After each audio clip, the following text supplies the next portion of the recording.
ఓం శ్రీమాత్రే నమః. ఛానల్లోకి స్వాగతం అండి. మరో 48 గంటల్లో మేషరాశి వారి జీవితంలో అద్భుతం జరగబోతోంది. వీరి దశ తిరగనుంది. మీరు కలలో కూడా ఊహించని విధంగా మీ దుఃఖం దూరం అవ్వబోతోంది. దీని కారణంగా మీరు మానసికానందాన్ని పొందుతారు.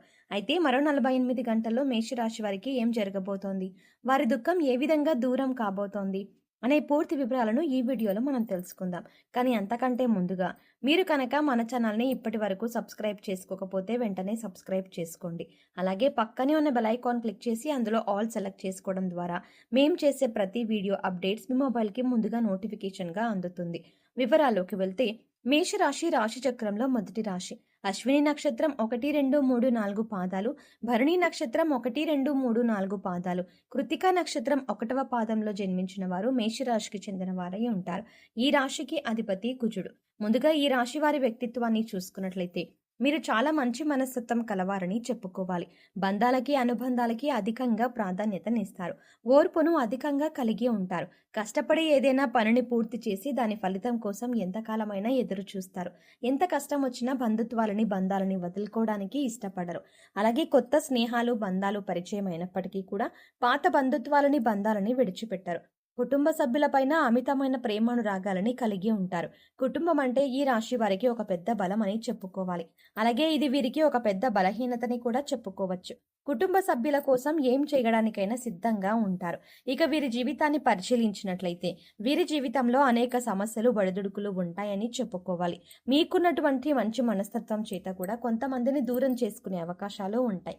కొన్ని సందర్భాల్లో మీరు కాంప్రమైజ్ కావాల్సిన అవసరం లేని చోట కూడా కాంప్రమైజ్ అవుతూ ఉంటారు. అంటే రాజీ పడాల్సిన అవసరం లేకపోయినా కూడా రాజీ పడి కొంతమంది వ్యక్తులకి దూరం అయ్యే అవకాశాలు కూడా ఉంటాయి. ఇలా రాజీ పడడం వల్ల ఒక వర్గానికి నచ్చితే మరొక వర్గానికి నచ్చకపోవచ్చు. ఈ విధమైన మనస్తత్వాన్ని మీరు కలిగి ఉండడం వల్ల కొంతమంది వ్యక్తులకు దగ్గరయ్యి మరికొంతమందికి దూరం అయ్యే అవకాశాలు ఉంటాయి. ముఖ్యంగా కుటుంబ సభ్యులు కూడా వీరిని అర్థం చేసుకోలేని సందర్భాలు కూడా వీరి యొక్క జీవితంలో అత్యధికంగా కనిపిస్తూ ఉంటాయి. అంటే మీరు రాజీ పడక్కర్లేని సందర్భంలో కూడా రాజీ పడడం వల్ల కుటుంబ సభ్యులకి కూడా మీ పైన కోపం వచ్చే అవకాశం ఉంటుంది. ఈ కోపం కారణంగా వారు మిమ్మల్ని దూరం పెట్టే అవకాశాలు కూడా అత్యధికంగా కనిపిస్తూ ఉంటాయి. అలాగే మీ యొక్క ఈ మనస్తత్వం చేత కొంతమంది మిమ్మల్ని ఉపయోగించుకునే అవకాశాలు కూడా ఉంటాయి. వారి యొక్క అవసరాలకు మిమ్మల్ని వినియోగించుకొని అటువంటి పరిస్థితుల్లో మీరు మానసికంగా ఎంతగానో కృంగిపోతూ ఉంటారు. నమ్మిన వ్యక్తుల వల్ల మోసపోయే పరిస్థితులు కూడా ఈ రాశి జాతకంలో ఎక్కువగా కనిపిస్తూ ఉంటాయి. మరీ ముఖ్యంగా మీరు పనిచేసే చోట కూడా కొంతమంది వ్యక్తుల వల్ల మీరు మానసికంగా ఎంతో కృంగిపోతూ ఉన్నటువంటి పరిస్థితులు కూడా మీ యొక్క జాతకంలో ఎక్కువగా కనిపిస్తూ ఉన్నాయి. అయితే ముఖ్యంగా ఈ రాశి వారి యొక్క జీవితంలో ఒడిదుడుకులు సమస్యలు ఉన్నప్పటికీ ఆ భగవంతుని ఆరాధనలో మీరు నిత్యం సమయాన్ని గడపడం వల్ల ఖచ్చితంగా వీరికి శుభ ఫలితాలు అయితే కలుగుతాయి. ప్రతినిత్యం ఇష్టదైవ నామస్మరణ చేసుకుంటూ ఉండాలి. దీనివల్ల మీకు దైవ బలం పెరుగుతుంది. మానసికంగా దృఢంగా ఉంటారు. కొంతమంది వ్యక్తులు ఏం చేస్తూ ఉంటారంటే వారికి ఏదైనా సమస్య వచ్చినప్పుడు శని భగవాన్ని నిందిస్తూ ఉంటారు. అంటే శని మీద కూర్చున్నాడు, మాకు శని పట్టింది అని ఈ విధంగా శని భగవానుని నిందిస్తూ ఉంటారు. శని భగవానుని మాటలతో అవమానపరుస్తూ ఉంటారు. ఆ విధంగా మీరు అస్సలు చెయ్యకూడదు. శని భగవానుని ఏ రాశి వారు కూడా అవమానించకూడదు. వాస్తవానికి శని కష్టాలు మాత్రమే కాదు సుఖాలను కూడా అందిస్తారు. అది మనం ఆచరించే పనుల మీద ఆధారపడి ఉంటుంది. క్రమశిక్షణతో ఉంటే కనుక శని భగవానుడు వరాల జల్లు కురిపిస్తాడు. అంటే మనం చేసే కర్మలకు ఫలితాల్లో మాత్రమే శని భగవానుడు మనకిస్తూ ఉంటాడు. అయితే శని భగవానుని నిందిస్తూ అవమానిస్తూ ఉంటే సమస్యలు ఉత్పన్నమవుతూ ఉంటాయి. సమస్యలకి పరిష్కారాలు కూడా లభించవు. మీరు ఎప్పుడైతే శని భగవానుని స్థుతిస్తూ ఆరాధిస్తూ ఉంటారో ఖచ్చితంగా ఆ శని భగవానుడు ఆశీస్సులతో మీ జీవితంలో మీరు కోల్పోయిన వాటిని దక్కించుకుంటారు. ఆర్థికంగా పురోగతి సాధిస్తారు. మీ యొక్క జీవితంలో మునుపెన్నడూ లేనటువంటి అద్భుతమైన ఫలితాలను కూడా మీరు చూస్తారు. అయితే ముఖ్యంగా మీ యొక్క జీవితంలో దాన ధర్మాలు చేయడం వల్ల కూడా మీకు అపారమైన పుణ్యఫలం లభిస్తుంది.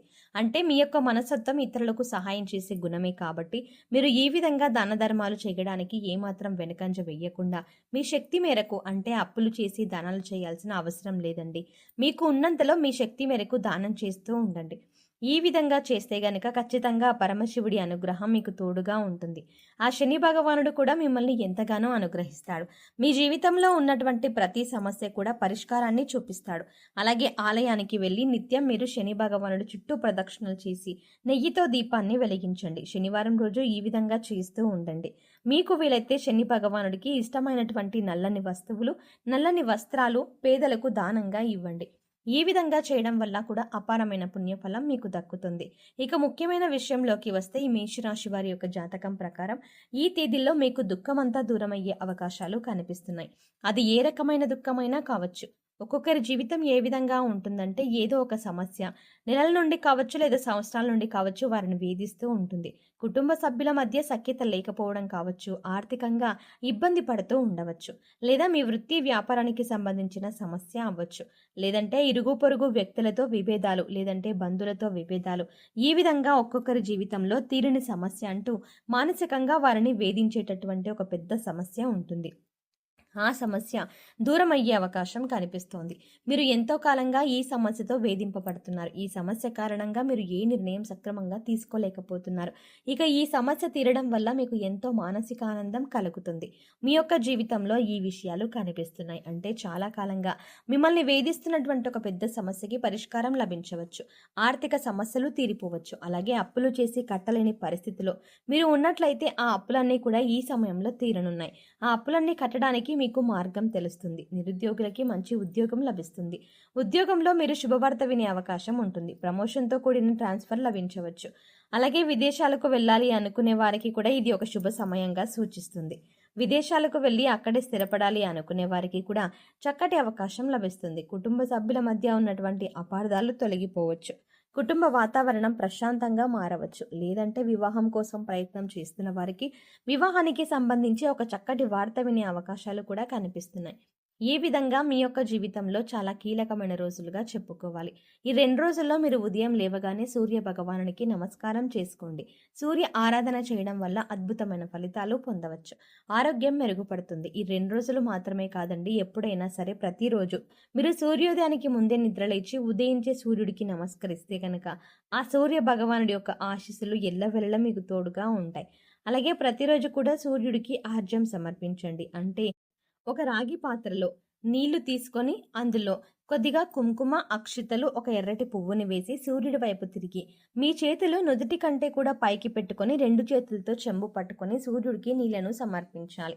అయితే ఇలా సమర్పించిన నీళ్లు మీ కాళ్ళ మీద పడకుండా చూసుకోండి. ఏదైనా మొక్కలో కానీ లేదా వేరే ఏదైనా టబ్లో కానీ ఆ నీళ్లు పడేలా చూసుకోండి. అలాగే ఇంట్లో కూడా ప్రతిరోజు దీపారాధన చెయ్యండి. దీనివల్ల మీకు ఇంట్లో అలాగే మీలో కూడా పాజిటివ్ వైబ్స్ వస్తాయి. సో చూసారు కదండి, మరో 48 గంటల్లో ఈ రాశి వారికి తీరని కోరిక ఏ విధంగా తీరింది, అలాగే ఎవరి స్థితిగతుల్ని బట్టి ఎవరి అవసరాలను బట్టి వారికి ఏ విధమైన కోరిక తీరింది అనే అంశాలతో పాటుగా ఈ సమయంలో మీరు చేసుకోవాల్సిన దేవతారాధన అలాగే పరిహారాల గురించి ఈ వీడియోలో మనం వివరంగా తెలుసుకున్నాం కదా. ఈ వీడియో మీకు నచ్చినట్టయితే లైక్ చేయండి. మీ ఫ్రెండ్స్ అండ్ ఫ్యామిలీ మెంబర్స్లో ఎవరైనా మేషరాశి వారు ఉన్నట్లయితే వారితో ఈ వీడియోని షేర్ చేసుకోవడం మర్చిపోకండి. కానీ అంతకంటే ముందుగా మీరు కనుక ఇప్పటి వరకు మన ఛానల్ని సబ్స్క్రైబ్ చేసుకోకపోతే వెంటనే సబ్స్క్రైబ్ చేసుకుని పక్కనే ఉన్న బెల్ ఐకాన్ క్లిక్ చేసి అందులో ఆల్ సెలెక్ట్ చేసుకోవడం ద్వారా మేము చేసే ప్రతి వీడియో అప్డేట్స్ మీ మొబైల్కి ముందుగా నోటిఫికేషన్గా అందుతుంది. మరో చక్కటి వీడియోతో మళ్ళీ కలుద్దామండి. ఓం శ్రీమాత్రే నమః.